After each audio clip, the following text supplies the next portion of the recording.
કલાના કપાળની રેખાઓ ભગવાને અવળી જતી હોય અને મસ્તક સુધી રહીને કપાળની રેખા અવળી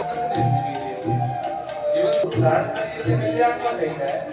પહેરી લઈ તિલક દાનનો કરી લઈ અને ગુરુ પાસે તો આપણું કલ્યાણ ના થાય ગુરુના શબ્દ ઉપર આપણે જીવન કંઠી એકવાર ગુરુને પહેરીને પછી બહુ મોટી જવાબદારી આવે